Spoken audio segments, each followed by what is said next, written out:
পড়াশোনার জন্য শুধুমাত্র ক্লাসই কি আসলে এনাফ? ওয়েল, না। তোমার নিজের প্র্যাকটিস আরও বেশি জরুরি। এবং প্র্যাকটিস যদি তুমি করতে পারো একটা প্রিসাইজ ওয়েতে, তখন তোমার প্রিপারেশন হবে আরও পারফেক্ট। এজন্যই আমরা আমাদের প্রাইভেট ব্যাচগুলোতে ৩ রকমের প্র্যাকটিস শিট বা সাজেশন শিট প্রোভাইড করে থাকি। প্রথম সেটা হচ্ছে আমাদের type wise math practice sheet. এখানে আমরা ম্যাথগুলোকে টাইপ ওয়াইজ সাজিয়ে দিয়েছি এবং প্রতি চ্যাপ্টারে দেখা যায় অলমোস্ট ১২০টা বা ১৩০টা করে ম্যাথ থাকে। এবং আমরা বিশ্বাস করি এই ম্যাথগুলো যদি কোনো স্টুডেন্ট পুরোপুরি সলভ করে যায়, তার আসলে ইঞ্জিনিয়ারিং অ্যাডমিশন টেস্ট পর্যন্তও খুব বেশি সমস্যা ফিজিক্স নিয়ে থাকার কথা না। সেকেন্ডলি সেটা হচ্ছে আমাদের স্পেশাল সিকিউ সাজেশন শিট।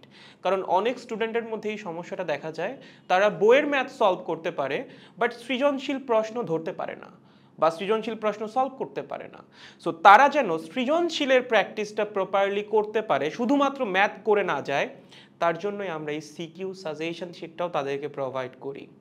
এবং অনেকের মধ্যে আরও একটা সমস্যা দেখা যায়, ভাইয়া আমি সৃজনশীলের গ ঘ পারি কিন্তু জ্ঞানমূলক আর অনুধাবনমূলক পারি না। কারণ স্টুডেন্টরা এই জিনিসগুলো প্র্যাকটিস করতেই চায় না বা পড়তেই চায় না। এজন্যই আমরা তাদেরকে জ্ঞানমূলক এবং অনুধাবনমূলকের জন্য আলাদা একটা সাজেশন শিট প্রোভাইড করি, যেন অ্যাটলিস্ট পরীক্ষায় বসার আগে তারা একটাবার চোখ বুলিয়ে যায়। সো দেখা যায় তখন ওখান থেকে আসলে কমন চলেই আসে। সো এভাবে ক্লাস করার পাশাপাশি তুমি নিজেও যদি প্রপারলি প্র্যাকটিস করো, তোমার প্রিপারেশন তখন এমনিতেই পিন পয়েন্ট পারফেক্ট হয়ে যাবে। সো এটা এক্সপেক্ট করবো, ক্লাস করতেছো, দ্যাটস গুড, বাট তার পাশাপাশি বাসায়ও প্র্যাকটিস করো।